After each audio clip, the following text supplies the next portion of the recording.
నీ పాదములో తొట్టిల్లనీయడు. నిన్ను కాపాడువాడు కునుకడు. ఇశ్రాయేలును కాపాడువాడు కునుకడు, నిద్రపోడు. యెహోవాయే నిన్ను కాపాడువాడు. నీ కుడి ప్రక్కను యెహోవా నీకు నీడగా ఉండును. పగలు ఎండ దెబ్బైనని నీకు తగులదు, రాత్రి వెన్నెల దెబ్బైనని నీకు తగులదు. ఏ అపాయము రాకుండా యెహోవా నిన్ను కాపాడును. ఆయన నీ ప్రాణమును కాపాడును. ఇది మొదలుకొని నిరంతరము నీ రాకపోకలు యందు యెహోవా నిన్ను కాపాడును. రైట్. మనం ప్రార్థన చేయటానికి ఇంకా జాయిన్ అవుతున్నారు. రైట్. మనం ధ్యానిస్తుంది కీర్తన 121 అధ్యాయం, సామ్ 121. అయితే ఒకటి గమనించండి, ఈ దినం ప్రార్థనకు మనం కూడుకున్నాం. ప్రార్థన చేయడానికి మనకు ప్రోత్సాహం రావాలి అంటే మనం ఎవరికి ప్రార్థన చేస్తున్నాం, మన దేవుడు ఎంత గొప్ప దేవుడు అన్న విషయం మనం ఒక్కసారి తలపోసుకుంటే ప్రార్థన చేయడానికి ఒక రకమైన ప్రోత్సాహం మనకు వస్తుంది.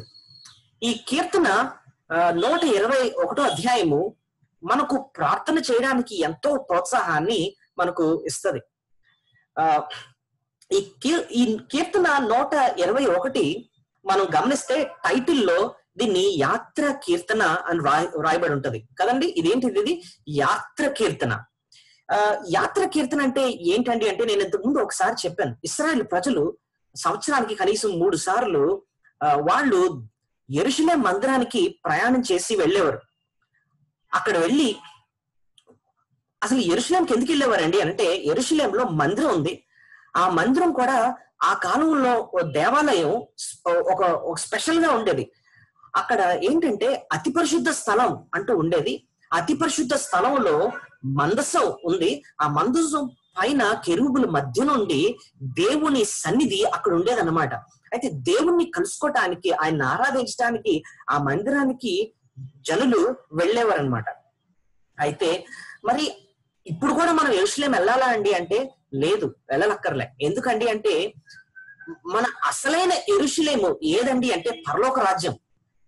అందుకోసం పరలోకానికి ఒక పేరు పెట్టబడింది ఏంటంటే అది నూతన యెరూషలేం అని చెప్పి పెట్టబడింది. ఎక్కడ రాస్తుందండి అని చూస్తే ప్రకటన గ్రంథం 21 అధ్యాయము మనం చూస్తే, ప్రకటన గ్రంథం 21 అధ్యాయంలో మొదటి 2 వచనాల్లో ఆ మాట రాయబడి ఉంటది. నేను చదువుతాను, దయచేసి వినండి. అంతటి నేను క్రొత్త ఆకాశమును క్రొత్త భూమిని చూచితిని. మొదటి ఆకాశమును మొదటి భూమియు గతించిపోయెను, సముద్రములకు లేదు. మరియు నేను నూతనమైన యెరూషలేము అను ఆ పరిశుద్ధ పట్టణము, చాలు, ఆ పరిశుద్ధ పట్టణానికి, పరలోకానికి ఇంకో పేరు ఏదుందండి అంటే నూతన యెరూషలేం. సో ఈ కీర్తన రాస్తున్న టైంలో అది ఓల్డ్ టెస్టిమెంట్. ఆ కాలంలో, దయచేసి మ్యూట్ చేసుకోండి. రైట్, జాగ్రత్త వినండి.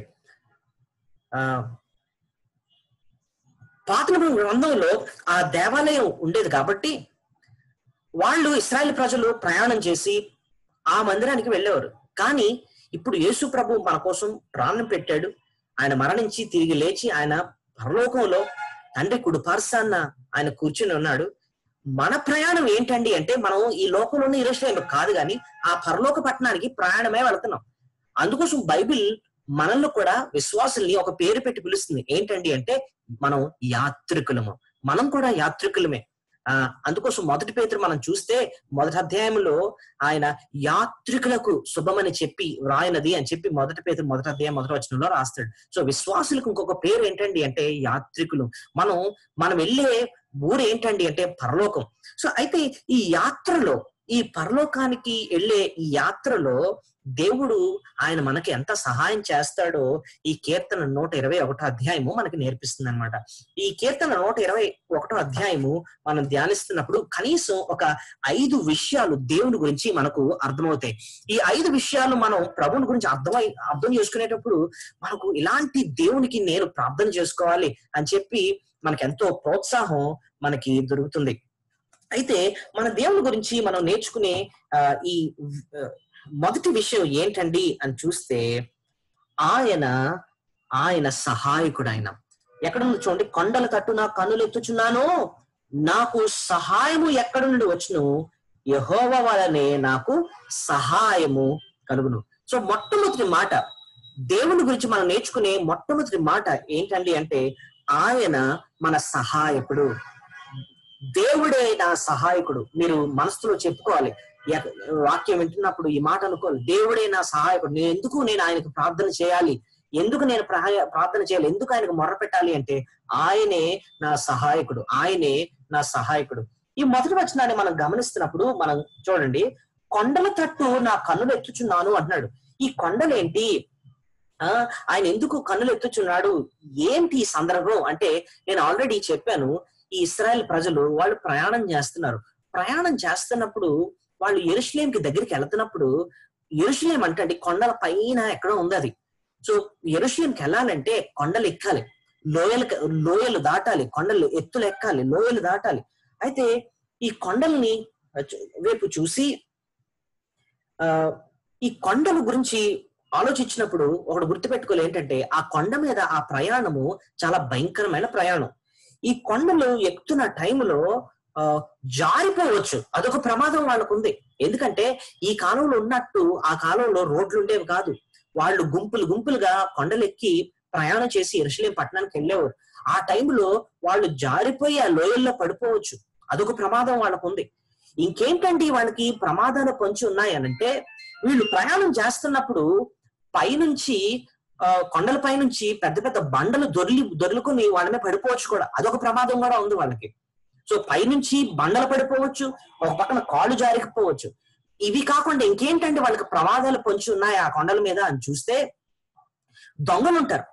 చూడండి, మనకి ఈ కథ తెలుసు కదండి, ఒక మంచి సమరయుడి గురించి మనం కథ చదువుతున్నప్పుడు ఒక ఆయన యెరూషలేము నుంచి ఆయన యెరికో పట్టణానికి వస్తున్నప్పుడు దొంగలు వచ్చి ఆయన్ని దోచుకుంటారు. సో అక్కడే ఆ సందర్భం మనకి నేర్పిస్తుంది ఏంటంటే ఆ ప్రయాణంలో బందిపోట దొంగలు కూడా ఉంటారని మనకు అర్థమవుతుంది. అదొక ప్రమాదం వాళ్ళకు ఉంది.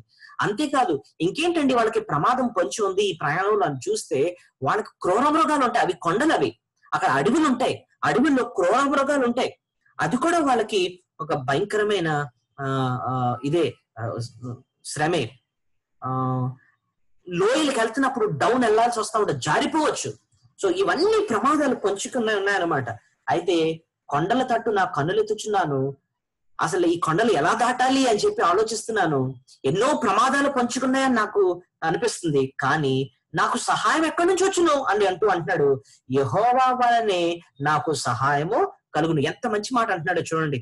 నేను ఈ కొండలు దాటేసి ఆ యెరూషలేంకి వెళ్ళగలను, ఎందుకంటే నా దేవుడే నాకు సహాయము, నా దేవుడే నా సహాయము.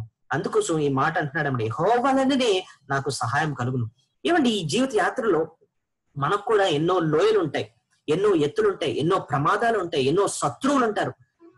సైతానుగాడు ఉంటాడు, వేటగాడు వాడు, దురాత్ములు ఉంటాయి, మనుషులే దురాత్మల్లా పనిచేస్తూ ఉంటారు.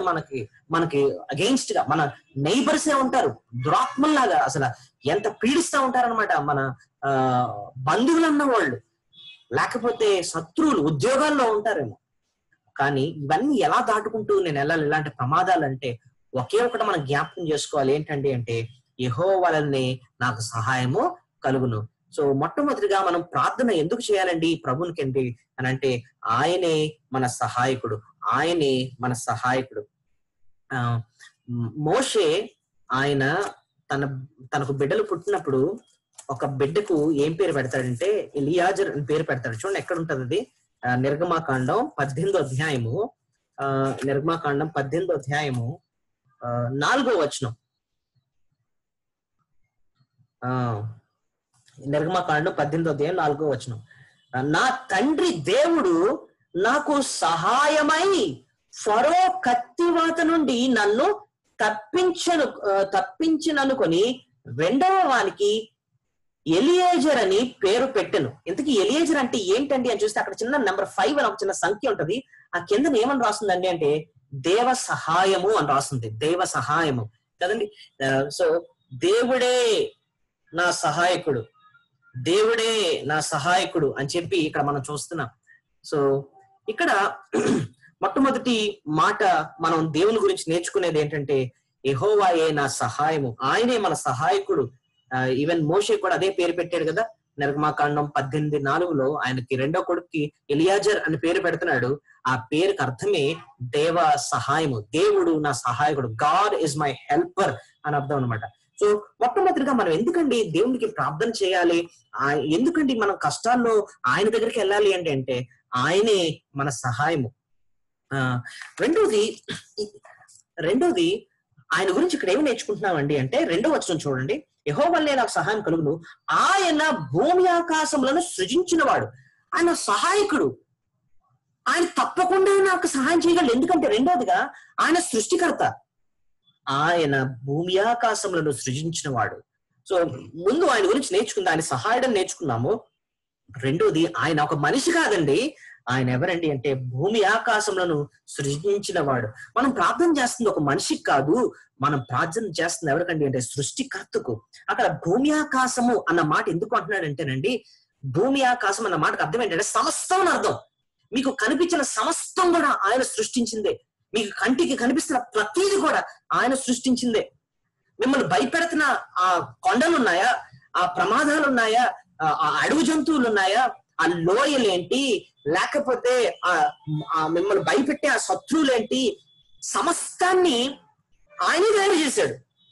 అంతేకాదు ఆయన తయారు చేసిన వాడు మాత్రమే కాదు, ఆయన సృష్టికర్తగా వాటిని కొనసాగిస్తున్నది, వాడిని కంట్రోల్ చేస్తుంది కూడా ఆయనే.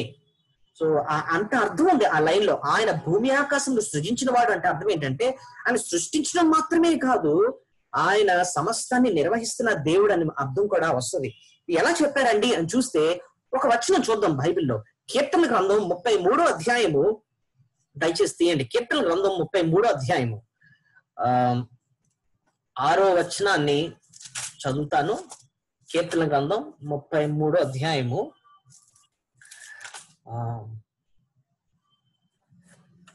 9వ వచనం చదువుతాను.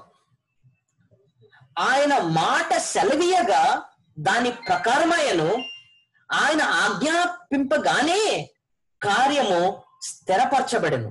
ఆ మాటలకు అర్థం ఏంటంటేనండి, దేనికోసం మాట్లాడుతున్నాడండి అంటే కొంచెం పైకి వెళ్తే 6వ వచనం చూడండి. ఆయన సృష్టికర్తగా ఎంత మంచి మాట ఉంటుందో. యెహోవా వాక్కు చేత ఆకాశములు కలిగెను, ఆయన నోటి ఊపిరి చేత వాటి సర్వ సమూహము కలిగెను. సో ఆయన సృష్టికర్తగా మనం ఇక్కడ చూస్తున్నాము. అయితే ఈ సృష్టికర్త అయిన దేవుడు వీటిని, ఆ సృష్టిని ఎలా కంట్రోల్ చేస్తాడో 9వ వచనం నేర్పిస్తుంది అనమాట. ఆయన మాట సెలవీయగా దాని ప్రకారం ఆయన ఆజ్ఞాపించగా కార్యము స్థిరపరచబడెను. ఆ మాటలకు అర్థం ఏంటంటే ఆ సృష్టి ఆయన ఆజ్ఞకు లోబడుతుంది అని అర్థం అనమాట. సో మన దేవునికి మనం ఎందుకంటే మనం ప్రార్థన చేయాలి అని చూస్తే, ఒకటి ఆయన సహాయకుడు అండి, రెండోది ఆయన సృష్టికర్త. ఆయన సృష్టికర్త, ఆ సృష్టి అంతటినీ నడిపిస్తుంది ఆయనే. ఇప్పుడు చూడండి, మన జీవితంలో కొంతమంది మనుషుల ద్వారా మనకి ఏదన్నా ప్రమాదం వచ్చింది అనుకుందాం. వాళ్ళు నిన్ను చంపేస్తాను, నిన్ను లేకపోతే నిన్ను నీ అంతో చూస్తానని చెప్పి ఇష్టానుసారంగా మాట్లాడుతున్నారు అనుకుందాం. మనకు వెంటనే ఒక మాట గుర్తు రావాలి. ఏంటంటే, అరే బాబు, నా దేవుడు నిన్ను సృష్టించాడు, నిన్ను కంట్రోల్ చేస్తుంది కూడా ఆయనే. నీ ప్రాణం ఏంటి, నీ సమస్తం ఏంటి ఆయన చేతిలో ఉంది. ఆయన సెలవిస్తేనే, ఆయన ఆజ్ఞిస్తేనే నువ్వేమైనా చేయగలవు నన్ను, లేకపోతే నువ్వేవి చేయలేవు అని చెప్పి ఆయన సృష్టికర్తగా సృష్టి అంతటిని నిర్వహిస్తున్న వాడిగా మనం దేవుని బట్టి మనం ధైర్యము తెచ్చుకోవాలి. ఆయనకి ఎందుకంటే మనం ప్రార్థన చేయాలి? ఎందుకంటే ఒకటి ఆయనే సహాయకుడు. ఇంకెందుకంటే ఆయనకు ప్రార్థన చేయాలి? ఆయన సృష్టికర్త, ఆయన సృష్టి అంతటిని నిర్వహిస్తున్నవాడు ఆయనే.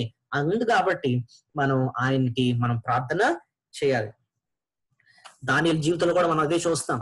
భయంకరమైన సింహాలు గాండ్రించుకుంటూ వచ్చేస్తున్నాయి ఆయన తినేయటానికి. కానీ దేవుడు ఒకే ఒక ఆజ్ఞ ఇచ్చాడు, వాటిని ఆగండి అని అన్నాడు అంతే. నోరులు మూయించాడు అంతే, అవి ముందుకు రాలేవు. సింహాన్ని సృష్టించింది ఆయనే, సింహాల్ని నోర్లు మూయించేది, వాటిని కంట్రోల్ చేసేది కూడా ఆయనే. ఆయన సృష్టికర్త ఆయన. కాబట్టి మనం ఆయనకే మనం ప్రార్థన చేయాలి. మన జీవితంలో ఏ సమస్య మనల్ని వెంటాడుతుందో, మనం దేనికి భయపడవలసిన లేదు, ఎందుకంటే ఆయన సృష్టికర్త, సమస్తం కూడా ఆయన చేతుల్లో ఉంది. సో మొదటిది ఆయన సహాయకుడు, రెండోది ఆయన సృష్టికర్తగా మనం ఇక్కడ చూస్తున్నాం. మళ్ళీ కీర్తన 121 అధ్యాయానికి మనం వెళ్ళిపోదాం. మూడోది ఆయన గురించి మనం ఏం నేర్చుకుంటున్నాం అండి అంటే ఎల్లప్పుడూ ఆయన మనల్ని కాపాడుతున్నాడు. మూడోది ఆయన ఎల్లప్పుడూ మనల్ని కాపాడుతున్నాడు. ఎలా చెప్పారండి అంటే 3-4 వచనాలు చూడండి. ఆయన నీ పాదము తొట్టిల్లనీయుడు, నిన్ను కాపాడువాడు కునుకడు. ఇశ్రాయేలు కాపాడువాడు కునుకడు, నిద్రపోడు. సో ఆ మాట కునుకడు లేదా కునుకడు నిద్రపోడు అన్న మాట మనల్ని ఏం జ్ఞాపకం చేస్తుందంటేనండి, దేవుడు ఎల్లప్పుడూ మనల్ని కాపాడుతున్నాడు అన్న విషయాన్ని జ్ఞాపకం చేస్తుంది. ఇప్పుడు చూడండి, తల్లి ఉంటది, చిన్న బిడ్డ ఉన్నదనుకుందాం తల్లికి. అయితే ఆ చిన్న బిడ్డ చిన్న బిడ్డని ఎప్పుడు కూడా తల్లి గమనించుకుంటూ ఉంటది. కానీ తల్లికి నీరసం వచ్చేస్తుంది. తల్లి ఎక్కువసేపు ఆ బిడ్డను చూసుకోలేదు. చూస్తుండగానే ఒక్కొక్కసారి అలా నిద్ర వచ్చేస్తూ ఉంటుంది తల్లికి. బిడ్డకి ఎటువంటి ప్రమాదం జరగవచ్చేమో. కానీ మన దేవుడు ఎంత కాపాడుతాడంటే ఆయన కునుకడు, ఆయన నిద్రపోడు. అంటే అర్థం ఏంటంటే ఆయన ఎప్పుడు మనల్ని కాపాడుతానే ఉంటున్నాడండి. ఈ సమయంలో కూడా మనల్ని ఆయన కాపాడుతున్నాడు. మీరు ఎక్కడ కూర్చున్నారో మీరు అనుకుంటారు, నాకు పలానా విషయంలో నాకు భయంగా ఉందండి, లేకపోతే ఎలాంటి విషయంలో నాకు భయం. దేవుడు అంటున్నాడు, నేను కునుకను, నేను నిద్రపోను. నువ్వు పడుకున్నా నేను పడుకోను. నేను ఎల్లప్పుడు నా దేవుణ్ణి. ఆయన హీస్ ఇటర్నల్ గాడ్. ఇటర్నల్ అంటే అర్థం ఏంటంటే ఎల్లప్పుడు కూడా సజీవుడుగానే ఉంటాడు. ఆయన అలసిపోవడం, మనం నిద్రపోవడం ఇది కాదు. ఆయన ఎల్లప్పుడూ మెలుగుగా ఉండే దేవుడు. ఆయన మనల్ని కాపాడుతున్నాడు. సో మూడోది ఆయన గురించి ఇక్కడ మనం నేర్చుకునే సత్యం ఏంటంటే ఆయన అప్పుడప్పుడు కాపాడేవాడు కాదు, కాసేపు రెస్ట్ తీసుకునేవాడు కాదు. ఆయన ఎల్లప్పుడూ మనల్ని కాపాడుతున్నాడు. ఆయన కునుకడు, ఆయన నిద్రపోడు అన్న విషయాన్ని మనం మూడోదిగా జ్ఞాపకం చేసుకుంటాం. ఇదే సత్యం అండి యెషయా గ్రంథం 40వ అధ్యాయంలో కూడా మనం చూస్తాం. యెషయా గ్రంథం 40వ అధ్యాయము 27వ వచనం నుంచి 31వ వచనం ఒకసారి చూద్దాం. యెషయా గ్రంథం 40వ అధ్యాయము, ఐజియా చాప్టర్ 40 వర్స్ 27. యెషయా గ్రంథం 40వ అధ్యాయము 27వ వచనం నుంచి నేను చదువుతాను, దయచేసి వినండి. ఇక్కడ ఇశ్రాయేలు ఒక మాట అంటారు. యాకోబు అని రాస్తుంది కదా, యాకోబు అన్న ఆయన ఒక మాట అంటాడంట. యాకోబు అంటే ఇశ్రాయేలుకి సాదృశ్యం, వాళ్ళ తండ్రి కాబట్టి. నా మార్గము యెహోవాకు మరుగై ఉన్నది, నా న్యాయము నా దేవుని దృష్టికి కనబడలేదు అని నీవేళ అనుచున్నావు. ఇశ్రాయేలు, నీవేళ ఎలాగో చెప్పుచున్నావు. నీకు తెలియలేదా? నీవు వినలేదా? భూదిగంతములను సృజించిన యెహోవా నిత్యుడగు దేవుడు, ఆయన సొమ్మసిలుడు, అలయుడు, ఆయన జ్ఞానము శోధించుటకు అసాధ్యము. సొమ్మసిలిన వారిని బలమిచ్చేవాడు ఆయనే, శక్తిహీనులకు బలాభివృద్ధి కలుగు చేయవాడు ఆయనే. ఈ మాటలకు అర్థం ఏంటండి అని అంటే, ఇశ్రాయేలు ప్రజలు వాళ్ళు అనుకుంటున్నారంట, మమ్మల్ని ఎవరు పట్టించుకుంటారు, మమ్మల్ని ఎవరు చూడట్లేదు, మేము ఒంటరి అయిపోయాము, మమ్మల్ని ఎవరు పట్టించుకోవట్లేదు, మాకు దిక్కెవరు, మమ్మల్ని పట్టించుకునేది ఎవరు, మమ్మల్ని చూసేది ఎవరు. అలాంటి భావంతో ఇశ్రాయేలుకి దేవుడు రాయిస్తున్న మాట ఏంటంటే, అలాగంటున్నావేంటి యాకోబు, అలాగంటున్నావేంటి ఇశ్రాయేలు అని చెప్పి, నీకు తెలీదా? 28వ వచనం, నీకు తెలియలేదా? నీవు వినలేదా? భూదిగంతములను సృజించిన యెహోవా నిత్యుడగు దేవుడు, ఆయన సమస్యలుడు, అలయుడు, ఆయన జ్ఞానముకు శోధించుట అసాధ్యం అని. ఆయన సమస్యలుడు, ఆయన అలయుడు, ఆయన ఎప్పుడు ఉండే దేవుడు, ఆయన ఎప్పుడు చూస్తున్న దేవుడు, ఆయన ఎప్పుడు కాపాడుతున్నట్టు దేవుడు. మనుషుల్లాగా ఆలోచిస్తావేంటి అని చెప్పి 30వ వచనంలో అంటున్నాడు, మనుషులు వాళ్ళు అలసిపోతారు. చూడండి, బాలురు సొమ్మసిల్లుదురు, అలయుదురు, యవనస్తులు తప్పక తొట్టిల్లుదురు. అంటే ఆ మాటలకు అర్థం ఏంటంటే, బాలురు అంటే చిన్నపిల్లలకి సాధారణంగా బలం ఎక్కువ ఉంటది, పెద్దోళ్ళకి బలం తక్కువ ఉంటది. పిల్లలకి హై ఎనర్జీ పరికలు ఎడతా ఉంటారు, చాలా అస్సలు మనమే ఆశీర్వాదం. వీళ్ళకి ఏంటి అలుపు రాదా, వీళ్ళకి ఎంత ఎనర్జీతో ఉన్నారేంటి అనుకుంటాం. కానీ అలాంటి వాళ్ళు కూడా బాలురు సొమ్మసిల్లిపోతారు, యవనస్తులు తప్పగా తొట్టిల్లుదురు. అంటే అర్థం ఏంటంటే వాళ్ళకు కూడా బలహీనం అయిపోతారు. కానీ మన దేవుడు నిత్యుడుగు దేవుడు. ఆయన మాత్రం సొమ్మసిల్లిపోవటం, ఆయన మాత్రం అలసిపోవడం ఇలాంటివి ఉండవు. ఆయన ఎప్పుడు మనల్ని కాపాడుతున్న దేవుడు ఆయన. సో మూడోది, మనం దేవుని గురించి కీర్తన 121 అధ్యాయంలో మనం నేర్చుకునేది ఏంటంటే ఆయన ఎల్లప్పుడూ ఆయన మనల్ని కాపాడుతున్న దేవుడు. మళ్ళీ ఆ భాగానికి వెళ్ళిపోతాం. కీర్తన 121 అధ్యాయం. సో ఇప్పటికీ మనం దేవుని గురించి ఏంటేంటి నేర్చుకున్నామండి అని చూస్తే 3 విషయాలు నేర్చుకున్నాం. మొట్టమొదటిది, ఆయన మన సహాయకుడు అన్నది నేర్చుకున్నాం. ఆయన మనం సహాయం చేసే దేవుడిని నేర్చుకున్నాం. రెండోది, ఆయన మన సృష్టికర్త అన్న విషయాన్ని నేర్చుకున్నాం. ఆయన సృష్టికర్త అన్న మాట మనకి ఏమి నేర్పిస్తుంది అంటే ఆయన సృష్టి వదిలేయడం కాదు, ఆ సృష్టిని నిర్వహిస్తుంది, సృష్టి అంతటిని కంట్రోల్ చేస్తుంది ఆయనే అన్న విషయాన్ని మనం జ్ఞాపకం చేసుకున్నాం. అందుకోసం మనం ఆయన ప్రార్థన చేస్తున్నాం. ఏ సమస్య వచ్చినా కూడా ఆ సమస్య కూడా ఆయన చేతిలోనే ఉంది. ఏ మనిషి ఏంటి, ఏది శత్రువు ఏంటి, దురాత్మ ఏంటి, ఏదన్నా కూడా ఆయన చేతిలో ఉంది. ఆయన సృష్టించిన దేవుడు ఆయన, అన్ని ఆయన కంట్రోల్లో ఉన్నాయి కాబట్టి మనం ఆయన ప్రార్థన చేయాలని రెండోదిగా నేర్చుకున్నాం.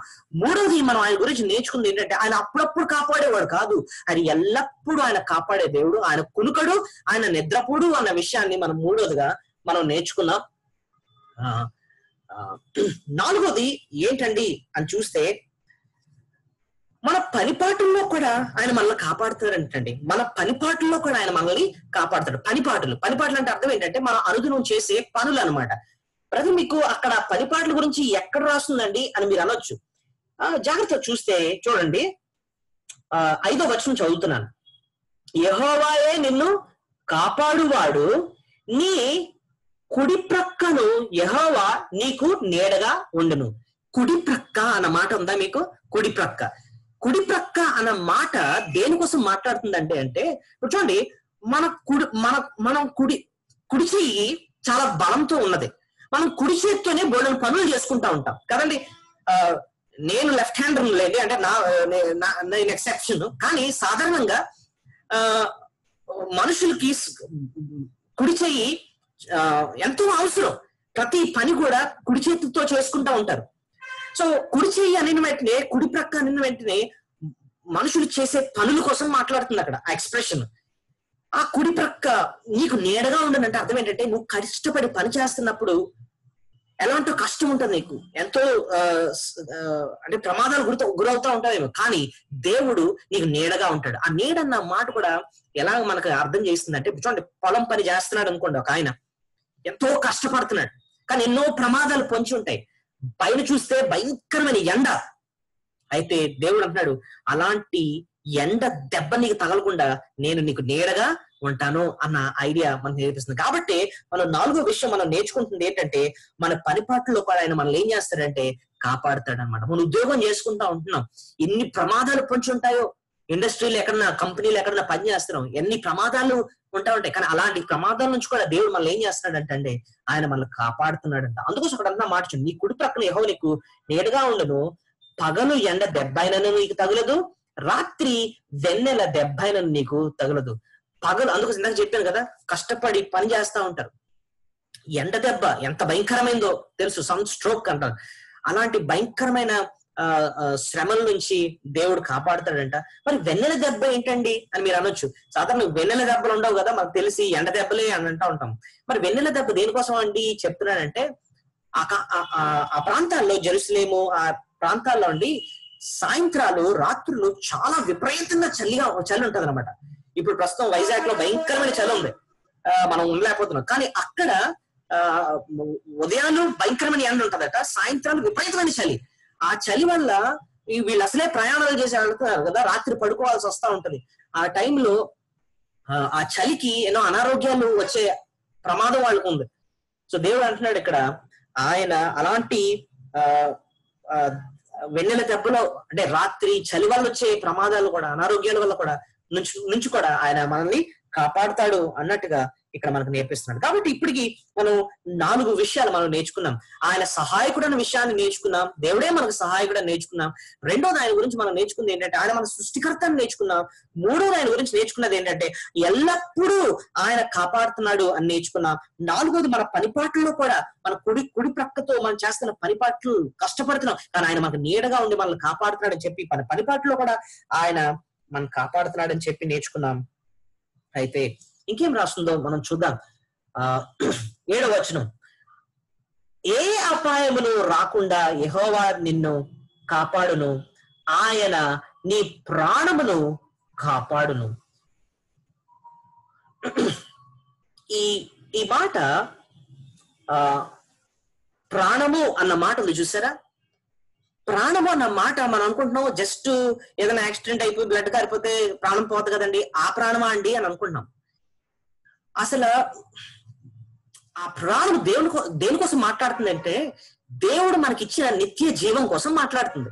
నేను ఆల్రెడీ ఫస్ట్ లోనే చెప్పాను ఏంటంటే అక్కడున్న ఇశ్రాయేల్ ప్రజలు ఓన్లీ ఆ ఇశ్రాయేల్ దేశంలో ఉన్న యెరూషలేం దగ్గరికే ప్రయాణం వెళ్తున్నారు. మరి మనం ఎక్కడికి వెళ్తున్నాం? మనం యెరూషలేం కాదు కదా వెళ్ళేది, లేకపోతే అమెరికా కాదు కదా మనం వెళ్ళేది. మన ప్రయాణం ఎక్కడికంటే పరలోకం. మన పట్నం ఏది, మన పౌరస్థితి ఎక్కడుందంటే పరలోకం అన్నమాట. మన ప్రయాణం పరలోకానికి. మనం ఈ లోకం ఉన్నంతకాలం యాత్రికులం అనమాట. అయితే ప్రభు మనకిచ్చిన జీవం ఎలాంటిదండి అని అంటే అది నిత్య జీవం. నిత్యము దేవునితో కలిసి జీవించే జీవితం. అది మనకి ఎలా వచ్చిందండి అని అంటే యేసు ప్రభు మన కోసం ప్రాణం పెట్టుట ద్వారా, ఆయన యందు విశ్వసించుట ద్వారా మనకు ఆ నిత్య జీవాన్ని దేవుడు మనకు అనుగ్రహించాడు. మామూలు జీవం ఈ భూమి మీద బతకడానికి ఉపయోగపడుతుంది, నిత్య జీవం పరలోకానికి తీసుకెళ్ళడానికి ఉపయోగపడుతుంది. అదవుతుంది మీకు. మరొకసారి చెప్తున్నా, మామూలు జీవితం మనం జీవిస్తున్న జీవితం ఈ భూమి పైన బతకడానికే ఉపయోగపడుతుంది. కానీ పరలోకంలో జీవించాలంటే మనకు ఉండాల్సిన జీవం ఏంటో తెలుసా? నిత్య జీవం. ఆ నిత్య జీవం మనకి ఎలా దొరికిందండి అని అంటే యేసు ప్రభు మనకు అనుగ్రహిస్తున్నాడు. ఆయన అంటాడు కదా, నా యందు విశ్వాసం ఉంచు ప్రతివాడు నశింపక నిత్య జీవం ఆయనకు అనుగ్రహిస్తాడంటండి. అందుకోసం దావీదు భక్తుడు కూడా అంటున్నాడు, నేను బ్రతుకు దినములో నీవు కృపాక్షేమము నా వెంట వస్తాయి, చిరకాలము యెహోవా మందిరములో నేను నివాసం చేస్తాను. నివాసం అంటే నేను జీవిస్తాను అక్కడ అంటున్నాడు అనమాట. సో దేవుడు అట్టి నిత్య జీవాన్ని మనకు అనుగ్రహించాడు కదా. ఆ నిత్య జీవం ఎవ్వరు కూడా మన నుంచి దొంగలించలేరు అనమాట. అలాంటి నిత్య జీవాన్ని ప్రభు మనకు అనుగ్రహించాడు. ఇంకోటి తెలుసా, ఆ నిత్య జీవం ని ఎవరూ దూరం చేయలేరు. ఈవెన్ మన మరణం కూడా ఆ నిత్య జీవం నుంచి మనం దూరం చేయలేదు. ఈ లోకంలో ఒకవేళ మనం ప్రమాదమయ్యి చనిపోయాం అనుకోండి, ఆ మరణం ఈ లోకంలో ఉన్న మనుషుల నుంచి మనం దూరం చేస్తుందేమో గాని ఆ పరలోకంలో ఉన్న దేవుని నుంచి మనం ఎప్పుడు దూరం చేయలేదు. ఎందుకంటే దేవుడు మనకి ఇచ్చింది నిత్య జీవం. ఈ లోకంలో మరణిస్తాం, పరలోకంలో కళ్ళు తెరుస్తాం అన్నమాట. కాబట్టి ఈ మాటలు మనల్ని ఎంత ఆదరించాలంటేనండి, దేవుడు ఇచ్చిన నిత్య జీవం ఎంత గొప్పదంటే నా ప్రాణాన్ని, నా నిత్య జీవాన్ని ఎవ్వరు కూడా దాన్ని టచ్ చేయలేరు, అసలు దాన్ని ముట్టలేరు. ఎందుకంటే ఆ నిత్య జీవాన్ని కాపాడుతుంది కూడా ఆయనే. అదే ఇక్కడ మళ్ళొకసారి మనం చూద్దాం. చూడండి, ఏ అపాయం రాకుండా యెహోవా నిన్ను కాపాడును, ఆయన నీ ప్రాణమును కాపాడును. ఇది మొదలుకొని నిరంతరము నీ రాకపోకలు యందు యెహోవా నిన్ను కాపాడును అంటున్నాడు అనమాట. For ever. ఏ క్షణం కూడా ఆయన కాపుదల లేని సమయం అన్నది లేదు. ఇప్పుడు కాపాడుతున్నాడు, ఎప్పుడు ఆయన కాపాడుతున్నాడు. అదే నీకు నాకు ధైర్యం అనమాట. ఒకడు గుర్తుపెట్టుకోండి, మనం బలవంతులం కాకపోవచ్చు, మనకు పెద్ద బ్యాక్గ్రౌండ్ లేకపోవచ్చు, మన ఇంటి పైన కప్పు కూడా సరైనది లేకపోవచ్చు, మన ఇంటి బయట సెక్యూరిటీ గార్డ్ లేకపోవచ్చు, మనకు పోలీస్ సెక్యూరిటీ లేకపోవచ్చు, ఒక పెద్ద కుక్క లేకపోవచ్చు బయట మనల్ని కాపాడడానికి. కానీ ఒకళ్ళు మనకు తోడుగా ఉన్నారు, మనకు సహాయకుడు ఉన్నారు. ఎవరండి అంటే మన ప్రభు మనకు తోడుగున్నాడు అనమాట. ఆయన సెలవు ఇవ్వకపోతేనండి ఎవ్వడు కూడా మన దగ్గర కూడా రాలేరన్నమాట. సో ఈ గొప్ప ఆదరకరమైన మాటలు మనం జ్ఞాపకం చేసుకుంటూ మనం ప్రార్థన చేసుకుందాం. ఒక్కసారి ఈ 5 విషయాలు మీ ముందు మరొకసారి పెడతాను. ఆయన సహాయకుడు అండి, రెండోది ఆయన మన సృష్టికర్త, మూడోది ఆయన ఎల్లప్పుడూ ఆయన మనల్ని కాపాడుతున్నాడు, నాలుగోది మన పనిపాట్లలో కూడా ఆయన మనల్ని కాపాడుతున్నాడు, ఐదోది మన నిత్య జీవాన్ని కూడా ఆయన కాపాడుతున్నాడు. ఆ నిత్య జీవం, నిత్యము దేవునితో కలిసి జీవించే జీవితం ఎవరు మన దగ్గర నుంచి అపహరించలేరండి. ఈ లోకంలో ఉన్నంత కాలం ఆయన మనకు తోడుగా ఉంటాడు. మరణిస్తే మనం ఆయనతో ఉంటాం. ఆ జీవం ఎవ్వరు కూడా మన దగ్గర నుంచి తీయలేరు. ఇంత శ్రేష్టమైన కాపుదల ఆయన మనకు ఇస్తాడే. కాబట్టి అట్టి గొప్ప ప్రభువును మనం జ్ఞాపకం చేసుకుంటూ మనం ఆయనకు ప్రార్థన చేద్దాం. నేను